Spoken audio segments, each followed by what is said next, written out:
اللہ کی سرتاب قدم شان ہے یہ، انسان نہیں انسان وہ انسان ہے،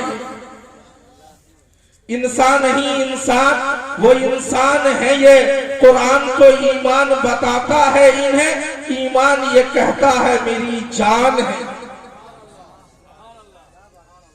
اور جن لوگوں نے اپنے ہاتھ میں مخدوم سمنا کا دامن پکڑا ہے، جن کے ہاتھ میں مخدوم سمنا کا دامن ہے، وہ اس شعر کو بھی لیتے جائے کہ میں غلام اولیاء ہوں قرب سمنانی میں ہوں، میں غلام اولیاء ہوں قرب سمنانی میں ہوں، اشرفی ہوں دامن محبوب یزدانی میں ہوں، میں غلام اولیاء ہوں قرب سمنانی میں ہوں، اشرفی ہوں دامن محبوب یزدانی میں ہوں، اور یہ کرم کیا کم ہے میری آخرت کے واسطے، بعد مرنے کے بھی اشرف کی نگرانی میں ہوں۔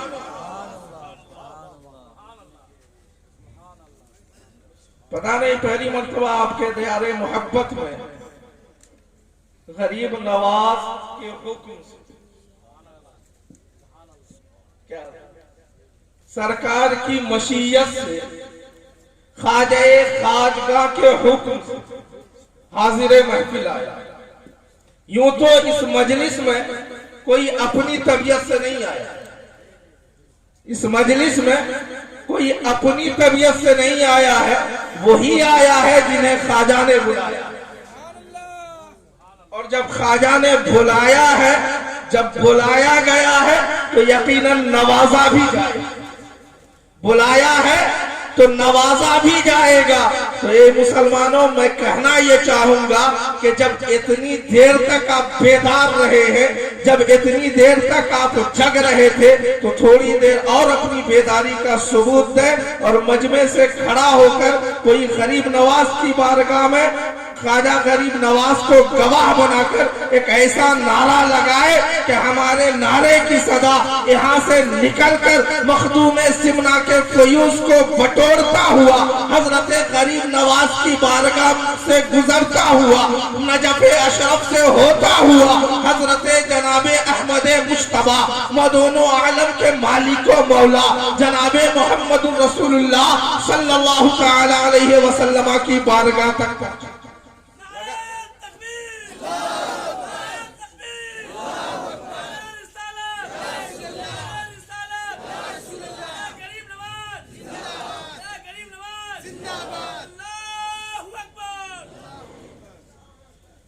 حضرات،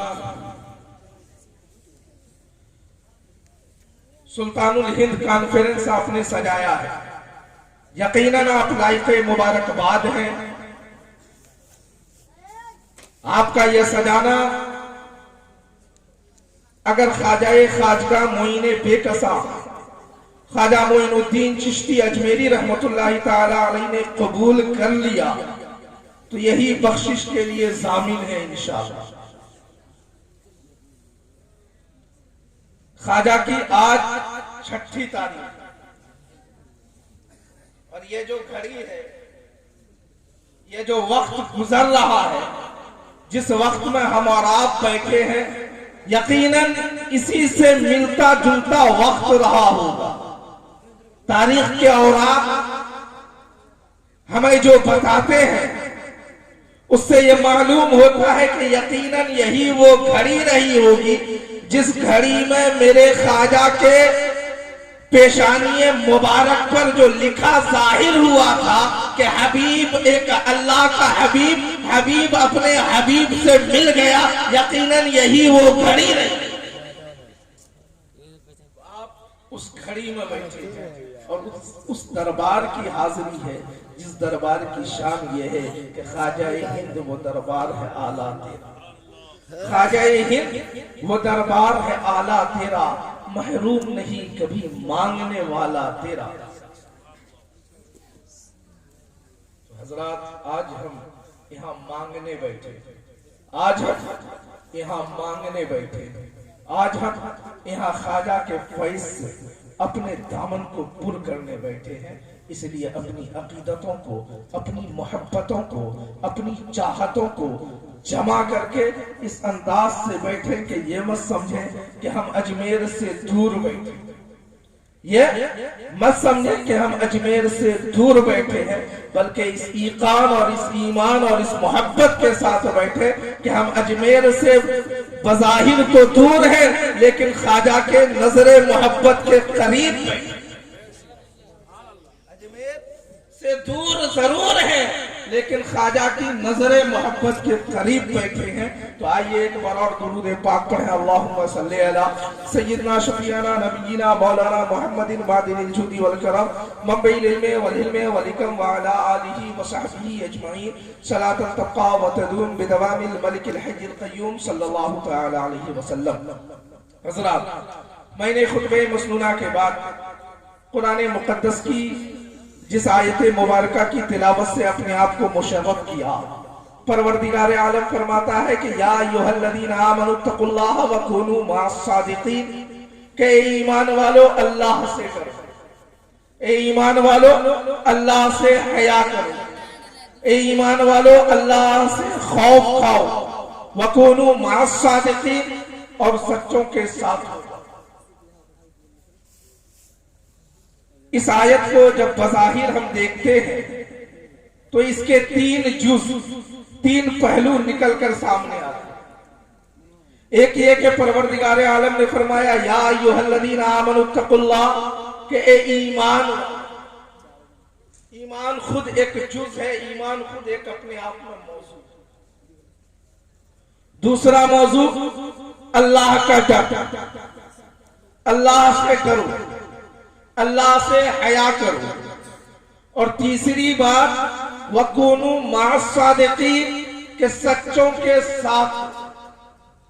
اس تین جز اس کو آپ دیکھیں، غور کریں کہ پہلے ایمان ہو،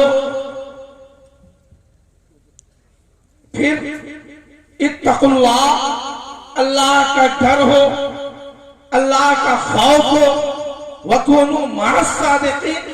اب ضرورت ہے کہ سچوں کے ساتھ۔ اے اللہ، ہم سچے کے ساتھ ہوں گے تو ہمیں کیا ملے گا؟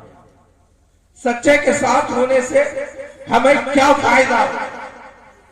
سچے کی صحبت اختیار کرنے سے ہمیں کون سا مقام ملے گا؟ سچے کی بارگاہ میں حاضر ہونے سے ہمیں کیا فائدہ ملے گا؟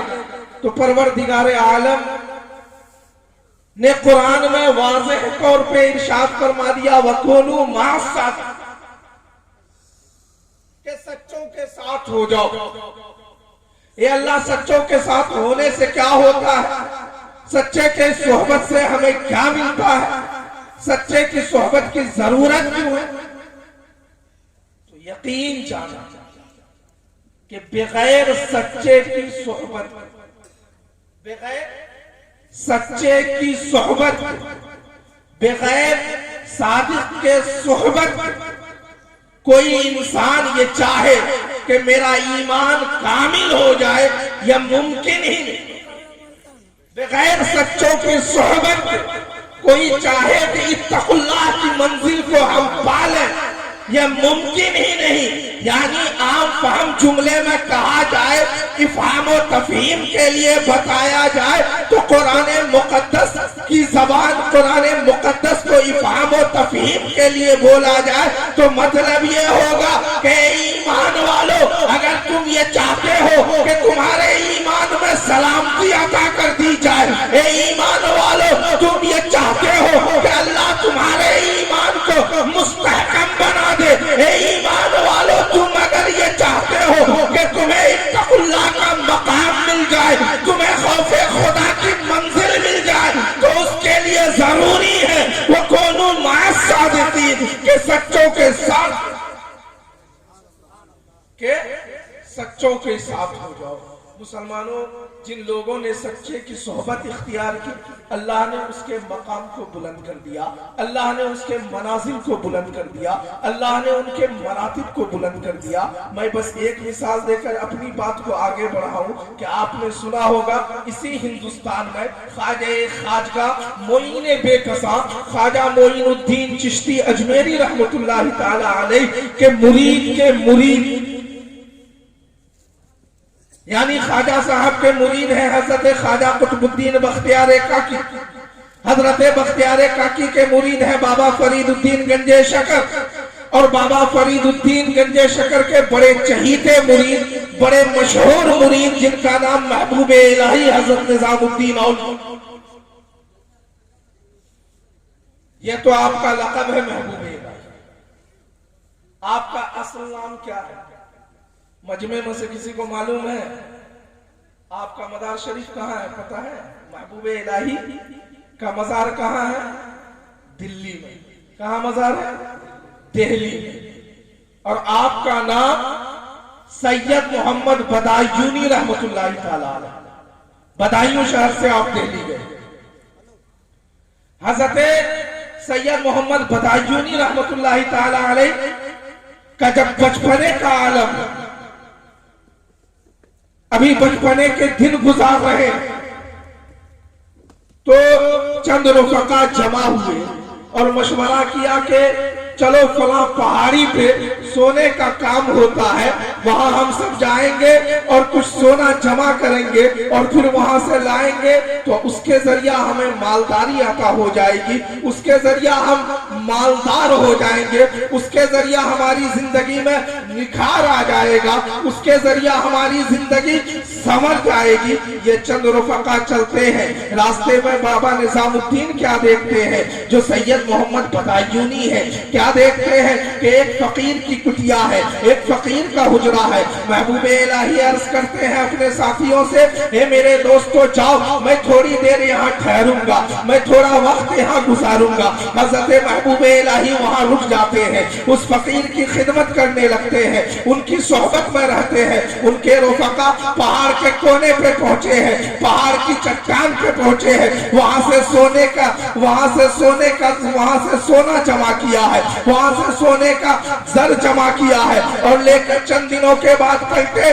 دل میں خیال آیا کہ چلو چلتے ہیں، دیکھیں محبوب الہی جو بننے والا ہے یعنی سید محمد بدایونی کو دیکھ لیا جائے، وہ فقیر کی بارگاہ میں تھا، اس کا کیا معاملہ ہے، اس نے کیا پایا ہے؟ ہم تو یہاں آئے، ہم نے سونا پایا ہے، چلو ذرا دیکھیں اس نے کیا پایا ہے۔ مسلمانوں، وہ رفقا جب پہنچے تو کیا دیکھتے ہیں؟ محبوب الہی بالکل کمزور ہو گئے ہیں، سید محمد بدایونی بالکل لاغر ہو چکے ہیں، سید محمد بدایونی بالکل کمزور ہو چکے ہیں، جسم پہ کمزوری ظاہر ہو رہی ہے، جسم سے نقاہت جھلک رہی ہے۔ وہ ساتھی ارشاد فرماتے ہیں کہ اے سید محمد، اگر تم میرے ساتھ چلتے تمہیں بھی مال و زر ہاتھ ملتا۔ ابھی ساتھیوں سے یہ گفتگو ہی چل رہی تھی کہ اندر سے پیر صاحب نے آواز لگائی، اے سید محمد یہاں آؤ۔ آپ اندر تشریف لے گئے، حضرت نے ارشاد فرمایا کہ جاؤ ایک ڈھیلا لے آؤ جس سے میں استنجا کروں گا۔ حضرت محبوب الہی حجرے سے باہر نکلے، ڈھیلے کو ہاتھ لگاتے ہیں، جیسے ہی ڈھیلے کو ہاتھ لگایا کیا دیکھتے ہیں کہ وہ ڈھیلا جو مٹی کا تھا اب سونے کا بن گیا ہے۔ محبوب الہی نے دوسرے ڈھیلے کو ہاتھ لگایا، جب اسے ہاتھ لگایا تو پھر وہ سونے کا بن گیا۔